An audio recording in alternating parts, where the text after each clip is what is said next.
Salut! Mélenchon se fait attraper, se fait alpaguer par un petit groupe en maraude, dont Elena Dumont, qui est chroniqueuse de temps en temps aux grandes gueules, ex-SDF et toxicomane. Elle a été prostituée, enfin voilà, elle a eu une vie plutôt très très très difficile. Et voilà, elle est devant son petit chouchou, elle est devant son petit héros, et du coup il le voit passer, tout d'un coup, t'es là mon pépère, on va te demander un ou deux petits trucs, et vous allez voir à quel point il est mal à l'aise, à quel point on le sent embourbé, mais il ne peut pas se sauver parce qu'en plus, elle lui dit directement, tu te rappelles, on s'est vu aux grandes gueules, donc il peut pas lui faire une petite esquive, j'ai pas le temps, il se dit, ça peut me faire un peu de pub, sauf que il est pas bien du tout, on sent qu'il sait pas comment faire, on sent qu'il a pas l'habitude de traîner avec les gens de la rue, en fait, il a pas l'habitude de traîner avec son fameux prolétariat qu'il défend, non, lui, monsieur le millionnaire, en fait, il ne fait que profiter de conditions de vie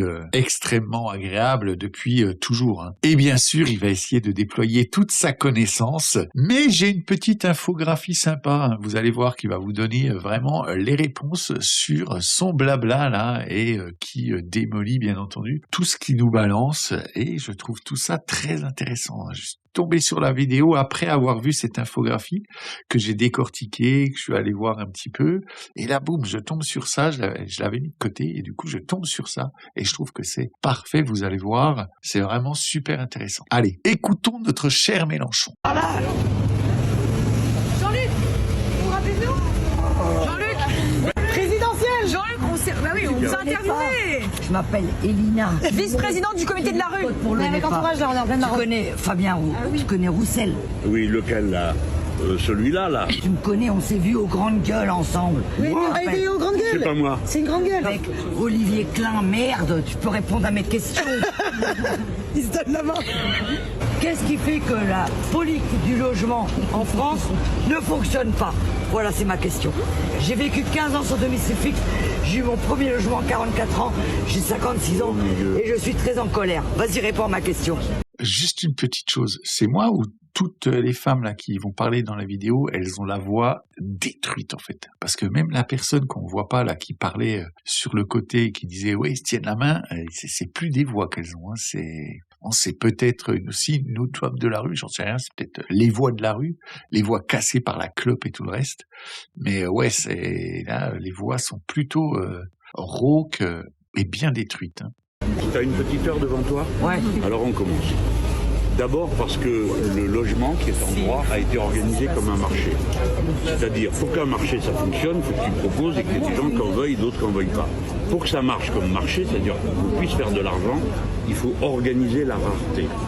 Donc c'est de manière organisée qu'ils font ce qu'il faut pour qu'il n'y ait pas assez de logements. Et que quand il y en a, il coûte cher. Parce que moi, je viens de la DAS. Justement, là, il nous a expliqué son histoire du logement et du capital, bien évidemment. Mais j'y reviendrai juste à la fin. Là, juste vous montre ça avant de remettre. Regardez, la jeune là, elle là, qui était à côté et qui s'avance là. Qu'est-ce que c'est que ça? Regardez. Bah oui, qu'est-ce que c'est ça entre les doigts? La petite clope, bien sûr. Et oui, qui c'est qui avait raison? C'est Lily. Allez, je vous remets. Il en était là. Et oui, et c'est eux qui créent là, et les méchants font en sorte qu'il n'y ait pas assez de logements. Voilà, il en était là. À 18 ans, j'étais à la rue. Actuellement, j'habite à Jaurès, 20 mètres carrés à Jaurès. Non, mais c'est vrai, c'est véridique. J'ai couché avec la terre entière. Ah, laisse tomber, je suis incapable d'avoir une relation amoureuse avec un homme. Parce que quand j'étais à la rue, les mecs, ils me disaient... Ah, et puis comme j'étais jolie à l'époque, j'ai fait toutes les boîtes à partout de Paris. Oh mon Dieu, arrête. Non mais c'est véridique. Me rendre malade, j'en ai pour 3 jours à absorber un peu de Paris. Mais c'est vrai ce que je te dis. Mais je te crois. C'est le premier à aller dans ces trucs-là, il fait le choqué, là.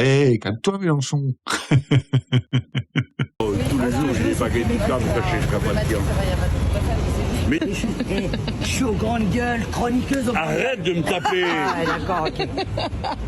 Voilà, et tu vas dans Google. Ouais, vas-y, là. Et tu vas voir. Je vais te dire, ah oui. Et là, j'ai rendez-vous le 25 novembre, parce que j'ai créé une association, je suis la présidente de la République. Et j'ai rendez-vous. Ah, la pauvre République, qu'est-ce qu'elle t'a fait? C'est pas elle qui t'a oublié, c'est le capital. C'est elle qui m'a foutu à la rue à 18 ans. Non, c'est le capital qui t'a foutu à la rue, pas la République. Capital? Ouais. Le capital, les gens qui profitent qui se gavent sur le dos des autres. Et comme moi, j'étais la fille de l'État, moi. Ouais, Pourquoi est-ce que l'État, nos journées, là, sont ça n'arrive rien, moi. Monsieur Mélenchon, s'il vous plaît, prendre une photo avec vous. Bon, Alors, j'espère Donc voilà, alors, bien sûr, le père Méluche, il était malin. Là, franchement, au début, on voit, il sait pas trop quoi faire. Il est là, on dirait, il est tout paumé d'ailleurs. Jean-Luc, on vous a interviewé. Je m'appelle Elina. Vice-présidente du comité de la rue. Pour le Avec départ. On dirait, on dirait que c'est sa petite promenade à la sortie de l'EHPAD, là. C'est la promenade du jour. Bah, qu'est-ce qui se passe? Ah bah, dis donc. Aïe, aïe, aïe, aïe, aïe. Ah, bon, je charrie, mais bien sûr. Des bisous à ces gens qui sont en EHPAD et pour qui c'est pas toujours facile, c'est même pour beaucoup d'ailleurs difficile. Ils ne voient pas beaucoup leur famille, ils sont, c'est des endroits assez horribles. Ne mettez pas vos grands-parents là-dedans si vous avez le choix, si vous avez le courage d'essayer de les accueillir, faites-le. Ce sont des endroits horribles pour finir sa vie. On est en pleine Tu maraude. connais Fabien tu connais Roussel.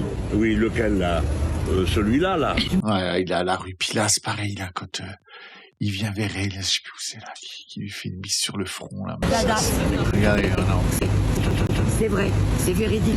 C'est son truc à lui, ça, il le fait. C'est pas la première fois que je le vois faire ça, là, se faire embrasser les gens sur le front. Être là, oh, ma petite, vous inquiétez pas, moi je vous comprends. Je vous comprends avec mon petit appart à Paris, là. Bien placé, puis mes 10 000 par mois, vous en faites pas. Je suis là pour vous. Pendant que vous étiez à la rue, alors que moi, je vivais dans mon grand appart où j'aurais pu vous accueillir, bah, j'étais bien, j'étais tranquille.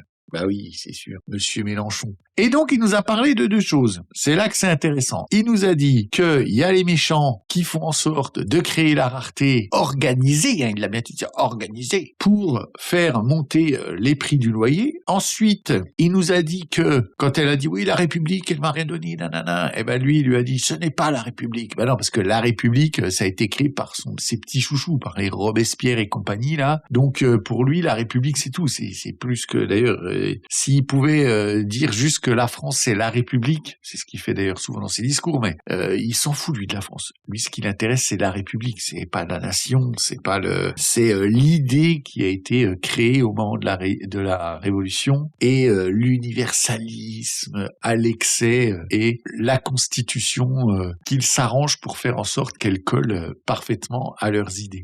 Et donc on va voir ça. Alors voilà la fameuse infographie. Et qu'est-ce qui est intéressant là-dedans? C'est en anglais, mais vous allez voir, c'est assez simple à comprendre. C'est une infographie qui nous montre la part de ceux qui produisent de la richesse et la part de ceux qui récoltent une partie de cette richesse. Alors, la part de ceux qui fabriquent la richesse, elle est ici. C'est 30%. Et on rajoute à ça les 3%. Ça, ce sont en gros les auto-entrepreneurs et compagnie. Et ça, c'est le secteur privé, les employés. Donc, on arrive à un 33%. Mais vous allez voir, quand on détaille tout ça, le 33%, en plus, il est vraiment exagéré.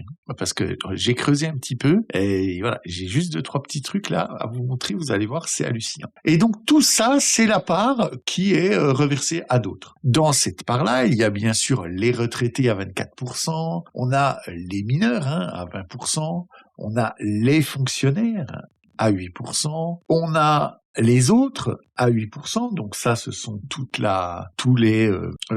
RSA, toutes les aides de gens qui ne travaillent pas en fait, mais aussi dedans, on peut compter une part avec les handicapés ou ce genre de choses. On a ensuite les étudiants et enfin là-haut les chômeurs. Donc, si on prend les chiffres comme ça assez bruts, on se rend bien compte que du coup, la part, elle est immense. On a donc les 2/3 de la population française qui vit grâce aux 1/3 qui, eux, travaillent. C'est déjà une part énorme. J'ai creusé un petit peu cette part de 30%, parce que c'est là que ça devient intéressant. C'est quand même fou, parce qu'on a 33% d'actifs et 24% de retraités.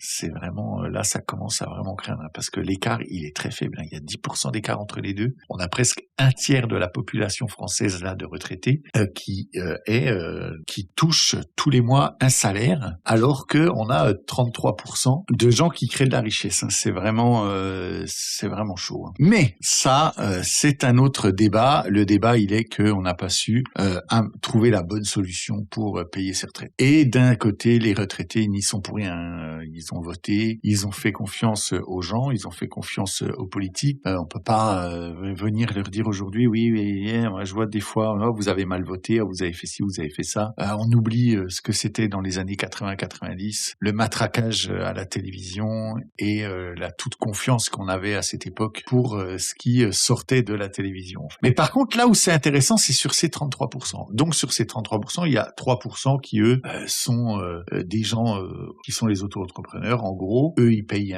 leur 20%, un peu plus, 21,6 maintenant. Et là, on a les 30% de ceux qui sont dans le privé. Mais là où c'est intéressant, on va dire qu'on les additionne, on va pas faire de différence entre les deux, on prend 33%. Sur ces 33%, on en a 14,6%, c'est-à-dire 2,7 millions, qui sont au SMIC. C'était en 2024. Là, en 2023, parce que ceci date de 2023, que c'est toujours... on a toujours les chiffres longtemps après, le temps que tout soit calculé, le temps que tout soit analysé, ça prend du temps et il nous faut tous les chiffres. Et tous les chiffres ne sont pas donnés d'année en année, donc on a toujours un décalage comme ça. Mais bon, bref, ça change pas grand-chose. Donc là, à l'époque, il y avait 17,3%. Sur ces quasiment 3 millions, sur les 33%, et sur donc les 23 millions, on en a 3 millions qui sont exonérés grandement de charges, que l'État subventionne en fait massivement. Et ces gens-là, 99% du temps, ne payent pas d'impôts en fait. Ils ont même la prime à l'emploi. Et donc, si on retire ces gens-là de ce groupe, qui du coup ne participent pas vraiment en fait à l'argent que l'État récupère pour le redistribuer, on tombe à 29%. On n'est plus à 33%. Et une chose encore plus folle, en France, même si vous n'êtes pas au SMIC, et jusqu'à environ 1,6 fois le SMIC, vu que le SMIC à 1 400 €, on est en gros jusqu'à 2 100 € net, ce qui est le salaire médian en France, les entreprises bénéficient encore d'allégements de cotisation très importants. Alors, ils payent des impôts, à partir d'une certaine somme, ils commencent à payer des impôts, donc ils participent quand même à tout ça, mais avec une certaine moindre mesure, malgré tout. Et là, on pourrait tomber sur du 20-25% de la population, en fait. Alors, le capital, non, il ne vole pas, monsieur Mélenchon. Celui qui vole, c'est l'État. Parce que si le capital volait, là, l'infographie, elle serait pas comme ça, en fait. Non, pas du tout. Lui, il va nous dire, bah oui, mais c'est normal, si la part est faible, c'est parce que le capital se sert. Il nous fait tout son blabla, ils veulent toujours opposer les pauvres aux riches parce que c'est facile, on opposerait un petit peu le bien contre le mal quand on fait ça. C'est leur idéologie morale qui parle. Et pour les appartements, à la fin, ils organisent le fait qu'il n'y ait pas assez d'appartements. Non, c'est juste que ça coûte une blinde de fabriquer des appartements aujourd'hui et les gens n'ont plus les moyens d'investir parce que l'État pompe tout. Et monsieur Mélenchon, ça n'a rien à voir avec tout ça. Alors peut-être que dans certains quartiers de Paris où on vend des appartements à 5 millions, ça existe, il y a des appartements vides qui ne sont pas loués, peut-être pour faire flamber les prix, mais c'est que dans ces endroits-là. Quand vous allez à la campagne, quand vous allez en grande périphérie de ville, c'est pas pour ça qu'il manque des appartements ou que ça coûte cher. C'est parce que c'est ce que vous prenez. Vous prenez la centralisation, c'est-à-dire vous prenez que les gens se regroupent dans les villes. Mais oui, c'est ça que vous prenez. Vous prenez monsieur Mélenchon, alors que c'est une catastrophe. Et là où avec le capital, en plus, il ment ouvertement, c'est que c'est le capital qui paye. C'est quand même dingue. C'est le capital qui paye tout, et il ose dire que le problème de la France, c'est le capital. C'est magnifique. C'est vraiment sublime. Ils aiment être dans l'inversion de valeur, ils aiment être dans la dissonance, ils aiment être dans le flou, empêcher les gens d'avoir une façon de penser rationnelle en leur faisant sauter d'un pied à l'autre, en retournant toujours les cartes. Et c'est pour ça qu'ils s'organisent pour casser en quelque sorte la démocratie, ou alors qu'ils se débrouillent pour utiliser les populations et qu'ensuite elles votent pour eux. Voilà, ils changent en fait l'état de la démocratie, que ce soit par les peuples ou par la déstabilisation. C'est ça le credo de Mélenchon. Donc voilà Merluchon là, en difficulté. Ben oui, il était tout pas bien là. On voit bien sur sa tête qu'il se dit oh là là, qu'est-ce qu'elle me veut celle-là? Qu'est-ce qu'elle va me faire?